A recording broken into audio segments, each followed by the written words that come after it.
नमस्कार। YouTube channel maths era and civil engineering by RP Vyas एवं teachment app की ओर से मैं आरपी व्यास यानी राजेंद्र भैया ji diploma third year fifth semester civil branch के उन सभी स्टूडेंट्स का हार्दिक स्वागत एवं अभिनंदन करता हूं जिनको सब्जेक्ट कोड CE 5001 यानी कि design of steel and RCC structures के अंदर बहुत अच्छी तैयारी करके A+ ग्रेड लानी है।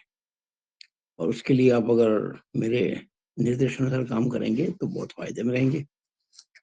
ये एक सेमेस्टर पद्धति में बिल्कुल नई यूनिट अलग से इंट्रोड्यूस की गई है। यूनिट 4 कह दो या चैप्टर 4 कह दो, जिसका नाम है shear bond and development length. Design का एक बहुत बड़ा इंपॉर्टेंट भाग है बीम के डिजाइन के अंदर। पहले जब हम बीम की डिजाइन किया करते थे तो कंप्लीट सवाल बनता था कई बार, जिसमें कि बीम के डायमेंशन तय होते थे, स्टील रीइंफोर्समेंट निकलता था, डिजाइन ऑफ शियर बॉन्ड वगैरह सब साथ हुआ करते थे। बड़े क्वेश्चन बनते थे, लेकिन अब आजकल चूंकि क्वेश्चन छोटे छोटे बनते हैं तो संभव नहीं होता कि एक ही क्वेश्चन में सब बातें पूछ ली जाए। तो सुविधा की दृष्टि से चैप्टर अलग कर दिया। तो जब आपके एग्जाम में क्वेश्चन आएगा सिंगली रीइंफोर्स्ड बीम या डबली रीइंफोर्स्ड बीम का, तो उसमें केवल मोमेंट ऑफ रेजिस्टेंस है या स्टील निकालना है, वहां तक ही सीमित है। और जहां तक शियर और बॉन्ड की बात है वो इस चैप्टर में अलग से क्वेश्चन होगा। तो शुरू करते हैं। मैंने अपने अनुभव के आधार पर क्वेश्चंस तैयार किए हैं, आपके एग्जाम के क्वेश्चंस भी लिए हैं और अपने मन से कुछ क्वेश्चन भी बनाए। जो पहला क्वेश्चन है वो मैंने अपने मन से बनाया है, क्योंकि इस यूनिट को स्टार्टिंग के तौर पर समझना बहुत जरूरी है। बेसिक बातें समझना बहुत जरूरी है। बेसिक बात जो होती है, पहले आपको ऐसे ही बोल के सुना दो, फिर आपको मैं पढ़ के सुनाऊंगा। देखिए, जब कभी बीम के ऊपर लोड लगते हैं, यूडीएल हो, पॉइंट लोड हो, वेरिंग लोड हो, कोई भी हो, तो बीम के हर सेक्शन पर शियर फोर्स भी होता है और बेंडिंग मोमेंट भी होता है। अब शियर फोर्स जो होता है वो शियर स्ट्रेस उत्पन्न करता है, और bending moment bending stress. Shear और बेंडिंग, मतलब शियर फोर्स और बेंडिंग मोमेंट, ये दोनों बहुत इंपॉर्टेंट एस्पेक्ट्स हैं बीम की डिजाइन के अंदर। तो सुविधा की दृष्टि से क्या होता है कि इन दोनों को अलग अलग मानकर क्या है, जब हम बेंडिंग मोमेंट की बात करते हैं तो प्योर बेंडिंग मोमेंट, और जब शियर फोर्स की बात करते हैं तो प्योर शियर फोर्स। यानी शेयर के केस में बेंडिंग को नहीं मानते, बेंडिंग के केस में शेयर को नहीं मानते, ताकि उनको अलग से स्टडी किया जा सके। तो ये पाया गया है कि शेयर के कारण जो फेलियर होता है वो बहुत डेंजरस होता है, और बेंडिंग के कारण जो फेलियर होता है वो सडन नहीं होता है, वो ग्रेजुअल होता है। और बीम के फेल होने से पहले वार्निंग भी दी जाती है, मतलब वार्निंग मिल जाती है हमको, जबकि शेयर के केस में वो सडन होता है, वार्निंग नहीं मिलती है। तो ये चीजें मैं आपको समझाने की कोशिश कर रहा हूँ। मैंने नाम क्या दिया इसको, क्वेश्चन नंबर 1 को, shear failure and bending failure. आ सकता है आपके एग्जाम में, write a short note on shear and bending failure, या what is the difference between shear failure and bending failure, आ सकता है ये। यानी कि अपरूपण में विफलता और बंकन यानी कि नमन में विफलता। बंकन भी कहते हैं, नमन भी कहते हैं। बंकन यानी बेंडिंग, नमन यानी फ्रैक्चर, तो दोनों पर्यायवाची शब्द हैं। तो ये मैंने आपको परिचय दिया क्वेश्चन के बारे में। अब मैं पहले थोड़ा इसको इंग्लिश में पढ़ देता हूँ, ताकि जो बात मैंने आपको बोल के सुनाई है ना, वो मैं इंग्लिश में पढ़ के सुना रहा हूँ। आप लोग, आशा करता हूँ कि इन नोट्स, इनको देखकर सुनकर मेरे समझ के अपने आप नोट्स खुद बनाएंगे। देखिएगा, shear failure is sudden without any warning as compared to bending failure, in which deflection and ductility plays an important role before failure by giving indications, that is warning. Hence, shear failure is very dangerous and precaution is very much necessary. यानी shear failure बहुत dangerous होता है, इसके लिए आपको precautions लेनी पड़ेंगी, precaution रखनी पड़ेंगी। और वो प्रिकॉशंस क्या, वो हम इस चैप्टर में डिटेल में पढ़ेंगे। यहाँ एक बात आप नोट की होगी, मैंने एक बात लिखी है यहाँ पे, कि बेंडिंग फेलियर जो है वो ग्रेजुअल है, यानी सडन नहीं है, अलार्मिंग है। कारण क्या, 2 फैक्टर है, डिफ्लेक्शन एंड डक्टिलिटी।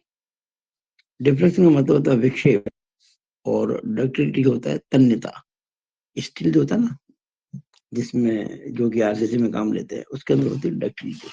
तो वो काफी इफेक्टिव होता है वार्निंग देने के लिए। फेलियर की पहले जो वार्निंग मिलती है ना, उसके लिए बड़ा इम्पोर्टेंट रोल पे करता है, इम्पोर्टेंट रोल प्ले करता है। अब मैं आपको ये हिंदी में पढ़ के सुना देता हूँ, हिंदी मीडियम वालों के लिए। धरनों पर धरनों पर वायु बलों के कारण इसके विभिन्न खंडों पर अपरूपण बल यानी कि शियर फोर्स एवं बंकन घूर्ण यानी कि बेंडिंग मोमेंट उत्पन्न होता है। सैद्धांतिक विश्लेषण की दृष्टि से, यानी कि एनालिटिकली समझने के लिए, एनालिटिकली सैद्धांतिक विश्लेषण की दृष्टि से शुद्ध आघूर्ण एवं शुद्ध अपरूपण की कल्पना की गई, यानी कि pure moment and pure share की इमेजिनेशन की गई। यह पाया गया कि शुद्ध आघूर्ण यानी कि प्योर बेंडिंग जब एक निश्चित सीमा से बाहर हो जाता है तो धरनों की विफलता आकस्मिक न होकर तन्यता एवं विक्षेप के गुणों के कारण क्रमशः होती है। क्रमशः मतलब ग्रेजुअल, यानी कि धीरे धीरे होती है। अतः विफलता से पूर्व चेतावनी मिल जाती है, वार्निंग मिल जाती है, जो कि अच्छी बात है। इसके विपरीत शुद्ध अपरूपण के कारण उपरोक्त गुणों के अभाव में, यानी कि प्योर शेयर के अंदर आपको न तो मिलेगा डिफ्लेक्शन और ना मिलेगा आपको ये जो डक्टिलिटी, इनके अभाव में धर्मों की विफलता आकस्मिक होती है, अर्थात बिना किसी पूर्व सूचना के, बिना किसी चेतावनी के होती है। अतः धर्मों के अभिकल्पन में, यानी कि बीम की डिजाइन में इस संबंध में बहुत सावधानी रखी जाती है। ये क्वेश्चन मैंने बनाया है अपनी अपने अनुभव के आधार पर, और ये कभी आए तो आपको उसका उत्तर देना चाहिए। अच्छा, क्वेश्चन चाहे आए चाहे ना आए, आपको बेसिक नॉलेज तो होनी चाहिए ना। आप डिप्लोमा करेंगे, आगे जाएंगे, कभी इंटरव्यू अगर होगा तो आपको ये पता होना चाहिए कि बेंडिंग फेलियर डेस्ट्रक्टिव है या शेयर फेलियर। निसंदेह शेयर फेलियर जो होता है वो जरा खतरनाक होता है। कारण बता दिया मैंने आपको। ये पहला। अब ये क्वेश्चन नंबर 2। देखिए, क्वेश्चन तो लगभग हमेशा पूछा गया है। ये क्वेश्चन ऐसे पूछ सकते हैं, right short note on diagonal tension. इसको हिंदी में कर्ण तनाव भी कहते हैं, विकर्ण तनाव भी कहते हैं, और इंग्लिश में नाम एक ही है, डायगोनल टेंशन। ये क्वेश्चन देखिए कब कब पूछा गया मेरे रिकॉर्ड के हिसाब से, आप जरा गौर करना। देखिएगा, आपको मैंने बीटीआर के पेपर्स की पीडीएफ दी है ना, आप उसमें से निकालें, क्योंकि मैंने केवल यहाँ टाइटल दिया है, डिटेल में कुछ नहीं लिखा है। आप जब डिटेल में देखेंगे ना जाके पेपर के अंदर, तब पता पड़ेगा भाई क्या है उसमें। हिंदी मीडियम, इंग्लिश मीडियम दोनों में आपको मिल जाएगा। देखिएगा, नोट कर लीजिएगा इसको। ये आप देख रहे हैं 2020 का पेपर है। इसमें आपको मिलेगा क्वेश्चन चौथे का चौथा, लिखा ना, क्वेश्चन 4 का चौथा। मैं जरा पेन लगा लेता हूँ। 2020 में क्वेश्चन चौथे का चौथा, पेज नंबर 23 पर। 2019 स्पेशल में क्वेश्चन 8वें का पहला, पेज 28। 2017 में क्वेश्चन चौथे का तीसरा, पेज 41 है कि 91 है, देखते जरा, एक सेकंड, पेज 41।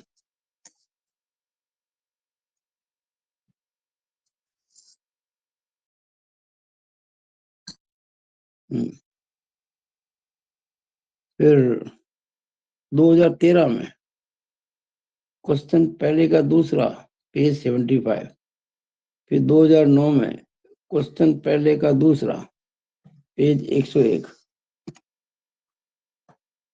फिर 2006 स्पेशल क्वेश्चन 5वें का पहला, उसका पार्ट वन में लिखा है कि उस 5वें के पहले में 2 बातें पूछी गई होंगी। उनमें पहली बात ये जो हमने आपको बताई है, डायगोनल टेंशन, पेज नंबर 115। और 2003 का जो पेपर है उसमें क्वेश्चन पहले का 5वां, पेज नंबर 132। तो आप इन पेजेस में अगर आप देखेंगे तो बहुत आपको लाभ होगा। अब मैं आपको समझाता हूँ कि डायगोनल टेंशन क्या होता है, व्हाट इज डायगोनल टेंशन, और ये किस प्रकार से डेंजरस है। देखिए, एक सब्जेक्ट आपने पढ़ा होगा, थर्ड सेमेस्टर में, मैकेनिक्स ऑफ मटेरियल्स। इसमें मतलब हम ये भी कह सकते हैं स्ट्रेंथ ऑफ मटेरियल्स। इसमें हमने आपको जानकारी दी होगी डेफिनेटली। आपके लिए एक फॉर्मूला था, E is equal to 2n into 1+1/m। E is equal to 2 into n, n यानी कि modulus of rigidity. E is equal to 2 into n into 1+1/m। ये जो फॉर्मूला डिराइव करते हैं तो उसमें हमने आपको बताया होगा डेफिनेटली, उसको नाम देते हैं अपन, क्या बोलते हैं इसको, complementary shear stress. Complementary shear stress. तो वही मैं आपको इसमें बताने जा रहा हूं। देखिएगा, ये एक मैंने स्क्वायर ब्लॉक लिया है। एक्चुअली हम जब कभी बीम के ऊपर लोड लगाते हैं तो बीम के क्रॉस सेक्शन में मैंने एक पार्टिकल लिया है। It is a particle.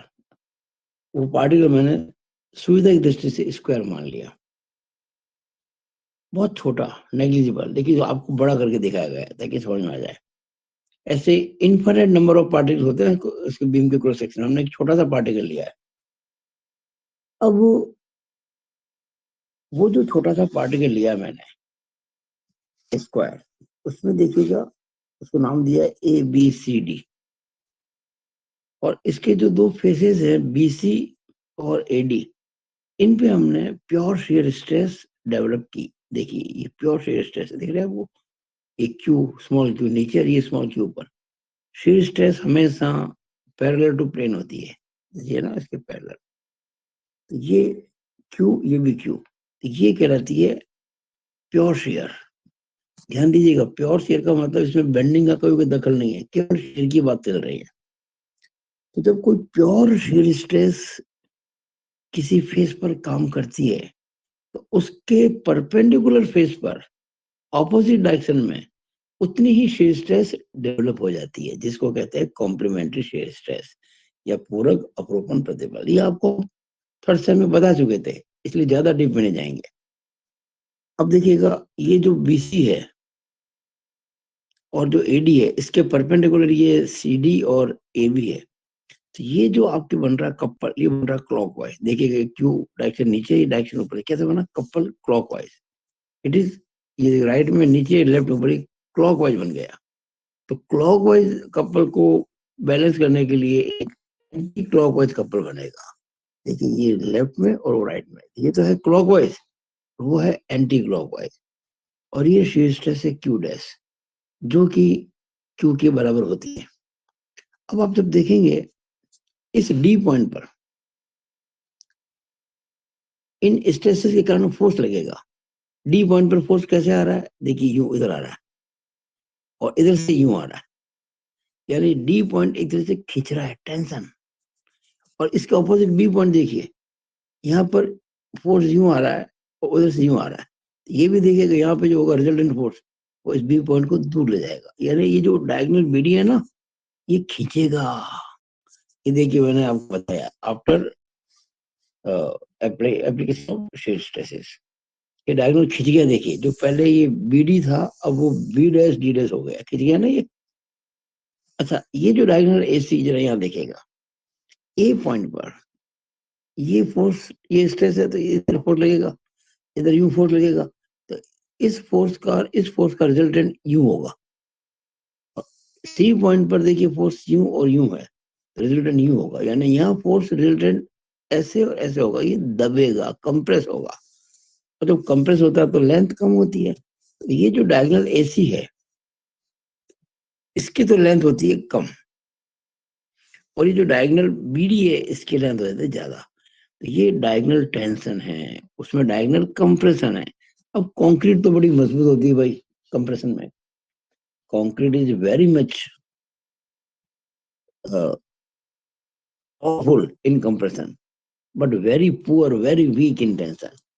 Tension नहीं है, देखिए यहाँ पे टेंशन हो गया। तो ये जो है इसे कहते हैं डायगोनल टेंशन। अब आपसे पूछा जाए, मान लीजिए कभी सपोज करो एक MCQ क्वेश्चन आ जाए कि डायगोनल टेंशन के कारण डायगोनल टेंशन जब होता है किसी मेंबर में, तो उसका कॉज क्या, कारण क्या है? डायगोनल टेंशन किस कारण से होता है? तो आपका आंसर क्या होना चाहिए? प्योर शियर, शुद्ध अपरूपण। मैंने वर्ड यूज किया था, शुद्ध अपरूपण। तो देखिए, मैंने हर चीज को यहाँ समझाया। Figure 1, elementary block ABCD before shear. Figure 2, elementary block ABCD after shear. और क्यू जो है, क्यू, ये बताने वाला Q, it is pure shear stress, शुद्ध अपरूपण प्रतिबल। और क्यू डैश जो इसके अपोजिट होता है, उसके लिए कॉम्प्लीमेंट्री शियर स्ट्रेस, और जो क्यू के बराबर, इसको हिंदी में कहते हैं पूरक अपरूपण प्रतिबल। मुझे आशा है कि आप लोग मेरे वीडियो को देखने के साथ साथ समझ रहे होंगे, सुन रहे होंगे, और अपने नोट्स भी बना रहे होंगे। इसकी पीडीएफ आपको मिलने वाली नहीं है, तो आपको इसको उतारना हाथ से। ये मैंने समझाया पूरा मैटर इन दोनों फिगर के माध्यम से। Diagonal tension is due to pure shear. Diagonal tension जो होता है वो शुद्ध अवरोपण के कारण होता है। अब देखिए, ये डायगोनल टेंशन करेगा क्या? दिखती बात है, जब कोई आप टेंसाइल फोर्स लगेगा तो वहां पे क्रैक्स होंगे, दरारें पड़ेंगी। वो दरारें बीम में देखिए इस प्रकार से नजर आएंगी आप। ये बीम मैंने बताई है। वैसे तो ये बीम जो आपके सिंपली सपोर्टेड थी, लेकिन मैंने इसका एक पोर्शन मैंने यहाँ से कट दिखा दिया, यानी उधर जाएगा, एक साइड दिखा दी मैंने। आपको पूरी दिखा सकते थे, लेकिन मैंने आपको समझने के लिए एक पोर्शन दिखा। ऊपर लोड आ रहा है, लोड कैसे भी हो सकते हैं, पॉइंट लोड है, यूडीएल वगैरह। तो ये देखिए सपोर्ट के पास में, क्योंकि शीयर फोर्स जो होता है ना, वो सपोर्ट पे सबसे ज्यादा होता है। और जहां सबसे ज्यादा शीयर फोर्स होता है, वहां पर सबसे ज्यादा मामला होता है खतरनाक। तो डायगोनल टेंशन जो मैंने बताया आपको, ये वाला, ये बीडी के अंदर, ये देखिए यहाँ पे एकदम से खिंचाव हो रहा है। इसके कारण सपोर्ट्स के नजदीक इस प्रकार से क्रैक्स डेवलप हो जाती है, दरार। देखा ना, क्रैक्स यानी कि दरार है। ये देखिए, ये बीम की एक्सिस है और दरार है। तो इन दरारों को रोकना है, इसके लिए आपको शियर रिइंफोर्समेंट लगाना पड़ेगा, जिसको हम डिजाइन करना सिखाएंगे इसी यूनिट के अंदर, अगले कुछ वीडियोस के अंदर। तो मुझे आपको ये समझना था इस वीडियो में फिलहाल, कि भाई डायगोनल टेंशन क्या होता है, समझा दिया। ये क्यों होता है? Due to pure shear.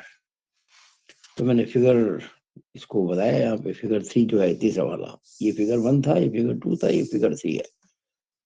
Showing cracks due to diagonal tension, यानी कि विकर्णीय तनाव के कारण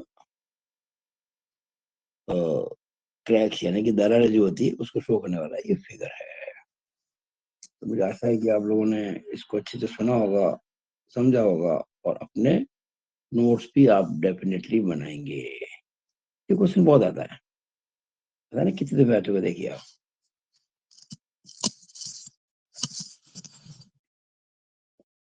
अब आगे चलते हैं। Question number 3। ये क्वेश्चन एक तो पूछा, इसको इसको मैंने टाइटल क्या दिया है? इस क्वेश्चन का टाइटल है स्टील कंक्रीट बॉन्ड, यानी कि इस्पात कंक्रीट बंध। और एक और टर्म दिया है बॉन्ड स्ट्रेंथ, बंधन सामर्थ्य, बंध सामर्थ्य। ये दोनों वर्ड एक दूसरे के पर्यायवाची हैं और एक दूसरे के आधार पे बने हुए हैं। देखिए, ये क्वेश्चन जो है स्टील कंक्रीट बॉन्ड पे, ये आपको मिलेगा 2012 में आया हुआ। अगर हमारे पेपर्स की पीडीएफ देखेंगे तो उसमें पेज 83 पर क्वेश्चन नंबर पहले का दूसरा है 2012 के पेपर में।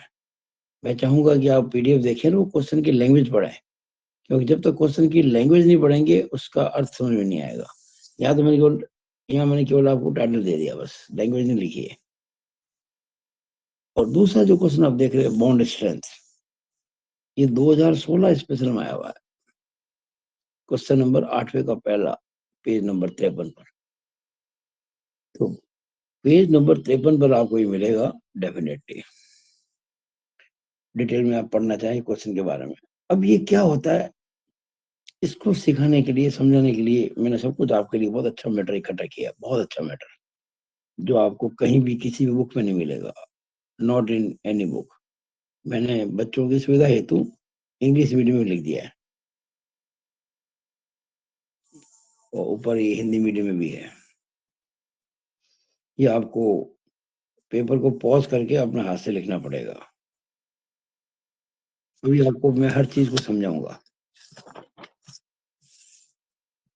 ये लास्ट पेज है, ये देखिए इंग्लिश में, बहुत शानदार मैंने नोट बनाए हैं।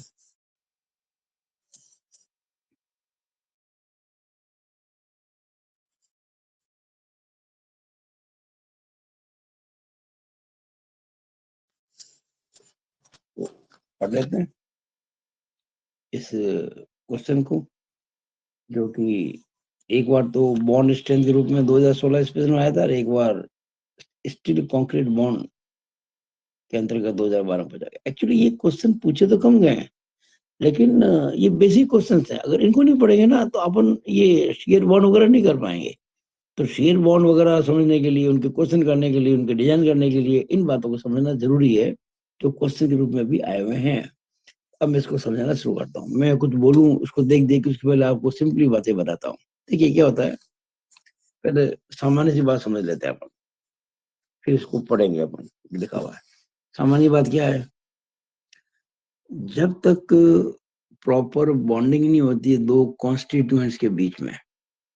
कॉन्स्टिट्यूएंट्स मतलब जिन दो पदार्थों से मिलकर कोई चीज बनती है, उनके बीच में अगर कोई आपस में अच्छा कांटेक्ट नहीं हो, आपस में अच्छी उनके अंदर एक बोलते इसको बॉन्डिंग नहीं हो, तो काम अच्छा नहीं होता। हम कहते हैं ना कई बार कि ये दो जने एक साथ काम कर रहे हैं, एक ही ऑफिस में काम कर रहे हैं, अगर साथ काम करते हैं, उनके बीच में कोई आपस में इंटरेक्शन नहीं होता, कोई बॉन्डिंग ही नहीं होती है, तो वो काम कैसे अच्छा होगा अगर मिलके कर रहे हैं तो। अगर कोई व्यक्ति दो मिलकर किसी काम को करें, तो जब तक उनके बीच में प्रॉपर बॉन्डिंग नहीं होगी, वो काम अच्छा नहीं होगा।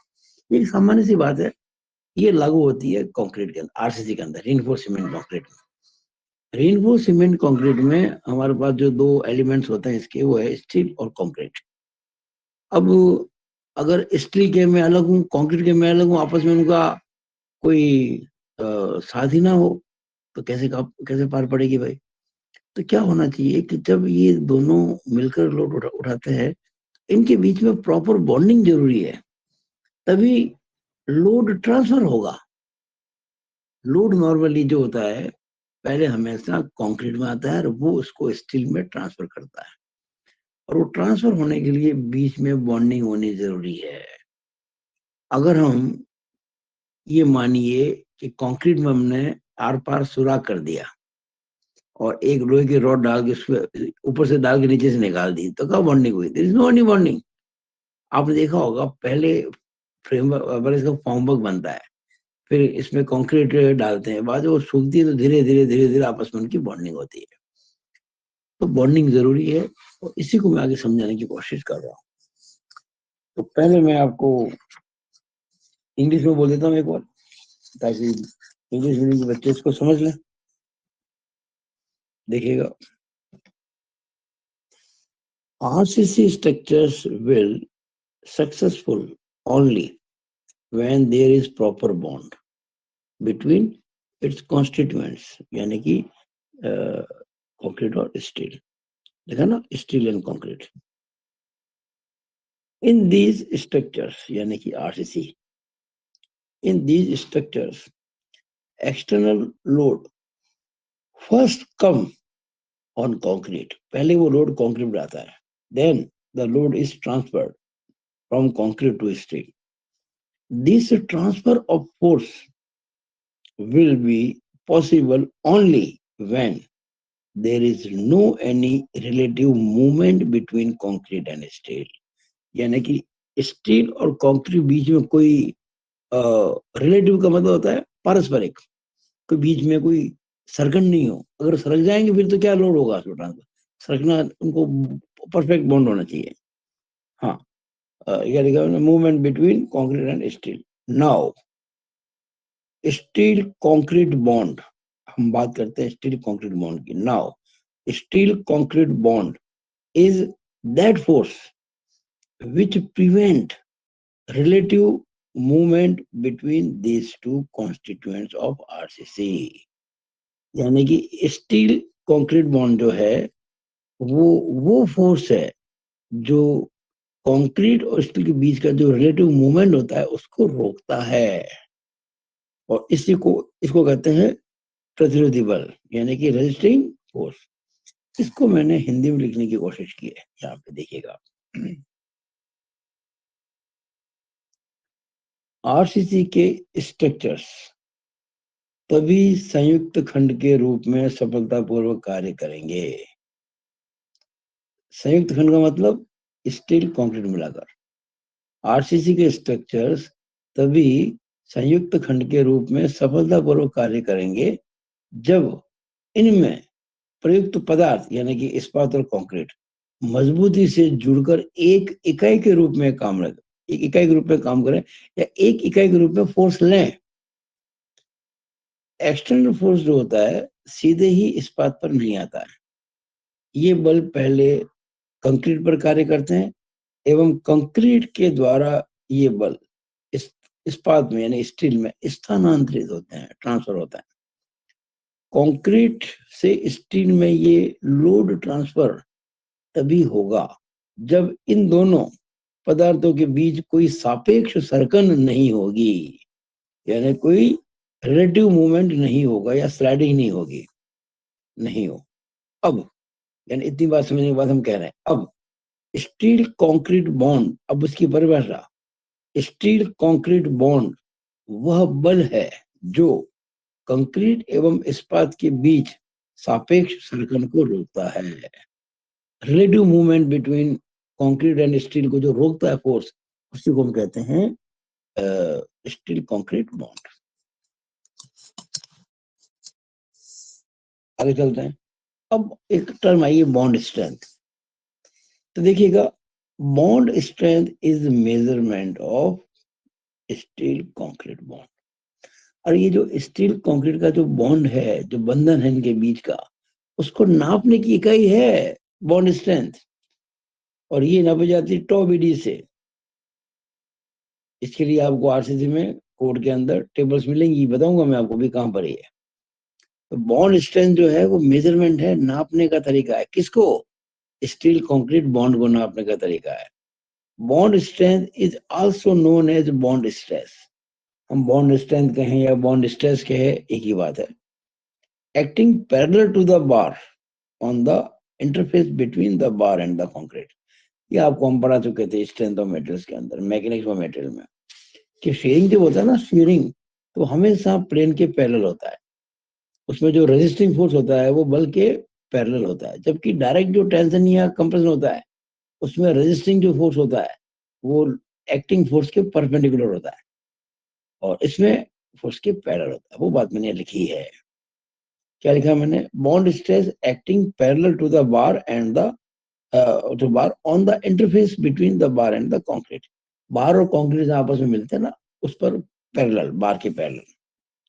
आगे देखिएगा, अभी जो बॉन्ड है ये किस कारण होता है? बॉन्ड का कारण क्या? हम कहते बॉन्ड हो गया। बॉन्ड क्यों हो गया? किन फैक्टर्स ने बॉन्ड को होने दिया? बॉन्ड इज ड्यू टू, देखिए इसमें तीन बातें हैं। एडहेशन, एडहेशन मतलब चिपकना, एडहेशन, फ्रिक्शन यानी घर्षण, एंड बियरिंग यानी कि धारण। तो बॉन्ड के लिए जो तीन मुख्य कारण है, या जो खास तीन बातें होनी चाहिए जिसके कारण बॉन्ड होता है, वो है एडेशन, फ्रिक्शन एंड बियरिंग। अब एडेशन कैसे होता है? It is provided by concrete during setting. जब कंक्रीट सेट होती है, आपने पढ़ा होगा कंक्रीट टेक्नोलॉजी के अंदर सेटिंग ऑफ कंक्रीट। जब कंक्रीट सेट होती है यानी जब कंक्रीट जमती है, उस दौरान ये एडेशन जो होता है वो काम करता है। ये जो प्रॉपर्टी उसमें डेवलप होती है। Friction, friction is due to roughness between steel and concrete. भाई कंक्रीट और स्टील के बीच जितनी रफनेस होगी, जितना मतलब कि वो रफ होंगे, स्मूथ नहीं होंगे इतने। जो रफनेस का मतलब होती है खुरदरापन, तो उसके कारण ये फ्रिक्शन होता है। और बीरिंग जो होती है वो होती है ड्यू टू डिफॉर्म बार। ये जो बार दो तरह की होती है, एक तो प्लेन माइल्ड स्टील बार, एक होती है HYSD बार। तो ये बीरिंग जो होती है प्लेन माइल्ड स्टील बार में नहीं होती है, ना के बराबर होती है, HYSD बार में होती है। तीन फैक्टर होते हैं कोई जरूरी नहीं तीनों काम करे, दो भी काम कर जाए तो आपके बॉन्ड हो जाएगी। अब टाइप ऑफ बॉन्ड के बारे में जब मैंने आपको ये पूरी बात समझाने की कोशिश की है ना, तो मैं आपको हर चीज बता रहा हूँ, क्या पता कब किस रूप में क्वेश्चन पूछ लिया जाए, तो आपकी मैं तैयारी कर उसी प्रकार से करवा रहा हूँ। टाइप ऑफ बॉन्ड, ये वैसे तो कई तरीके होते हैं, हमारे सब्जेक्ट पॉइंट ऑफ व्यू से दो बॉन्ड होते हैं, दो प्रकार के बॉन्ड इफेक्टिव है। एक तो कहलाता है एंकोरेज बॉन्ड, इसको अंकुश बॉन्ड भी कहते हैं, एंकोरेज बॉन्ड। और एक होता है डेवलपमेंट बॉन्ड। आपके फिलहाल क्वेश्चन इस पे आएंगे, डेवलपमेंट बॉन्ड ये वाला, लेकिन ये भी आपको जानना जरूरी है। लीजिए मैंने, देखिए ऐसा नहीं है कि हमेशा मतलब कंक्रीट लोड आता है जो स्टील में ट्रांसफर होता है। मान लीजिए कुछ लोड स्टील में आ गया और वो कंक्रीट में ट्रांसफर करना हो तो ये एंकोरेज बॉन्ड होता है। देखा ना, एंकोरेज बॉन्ड क्या होता है? For transferring the force from steel bars to concrete, steel bar से कंक्रीट में फोर्स को ट्रांसफर करने के लिए एक्चुअली आपने आप पढ़ेंगे बाद में डिजाइन में, एंकर बार लगाते हैं एंकर बार्स। एंकर बार का काम क्या होता है कि जो मेन बार्स होती है ना रीइंफोर्समेंट, उनको आपस में जोड़ना। अगर वो आपस में जुड़ेंगे नहीं तो कैसे वो लोड ट्रांसफर करेंगे? जो एंकोरेज बॉन्ड होता है वो स्टील के जो सरिये होते हैं उसके लोड को कंक्रीट में ट्रांसफर करता है। कौन सा बॉन्ड? Anchorage bond. एक होता है डेवलपमेंट बॉन्ड, ये वो सामान्य बॉन्ड है जो कंक्रीट के अंदर लोड को स्टील में ट्रांसफर करता है। देखिएगा, development bond for transferring the force from concrete to steel. अब ये टेबल बहुत काम की है भाई, बहुत काम की है। इसमें तो क्वेश्चन आ सकते हैं आपके मल्टीपल चॉइस क्वेश्चन, और ये कहीं नहीं जाना, आपको कोड में है। पेज नंबर 43, 26.2.1.1, ये देखिएगा।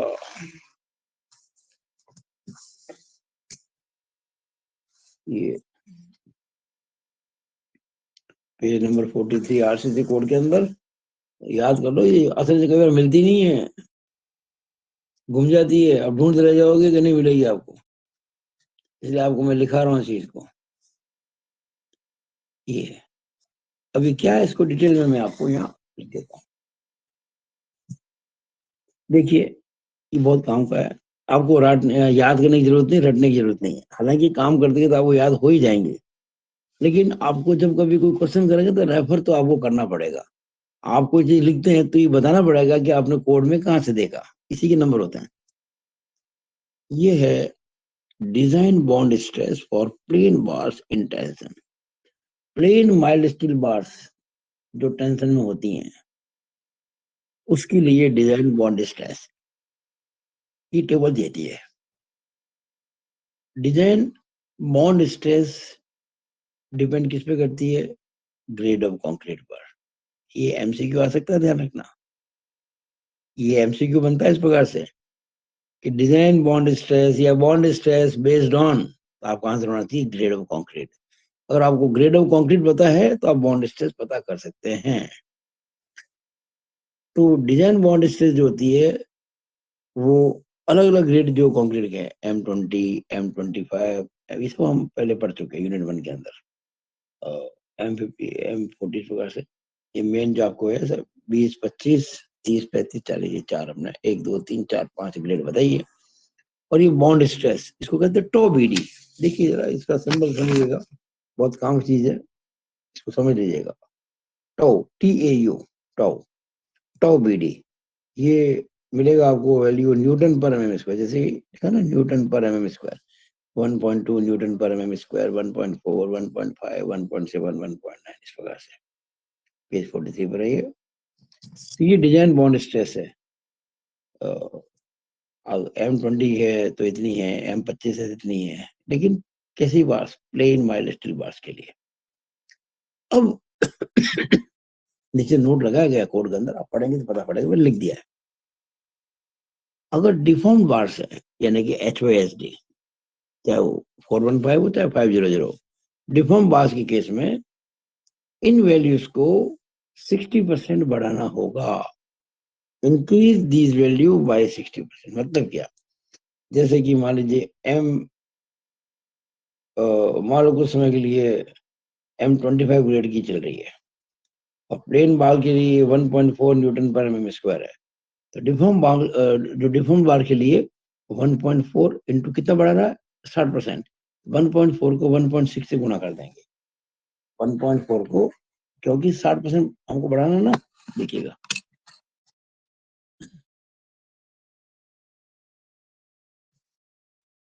आपको दे रहेगा 1.4 इंटू 1.6 कर देंगे तो आपको 60% बढ़ाना है, तो ये 2.24 हो जाएगा। याद रखिएगा इस चीज को, भूलना नहीं है आपको।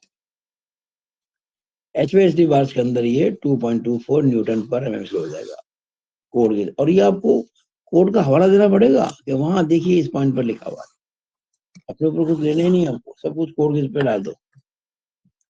Increase this value by 60%। एक और बात देखिए, फॉर बार्स इन कंप्रेशन, ये टेंशन में, टेंशन जोन की बार्स के लिए। अगर कंप्रेशन जोन की बार्स है तो आपको ये जो वैल्यू दे रखी है इसको 25% बढ़ाना पड़ेगा। जैसे ये 1.2 है, इसको आप बढ़ाएंगे 25% तो ये 1.5 हो जाएगी। कैसे?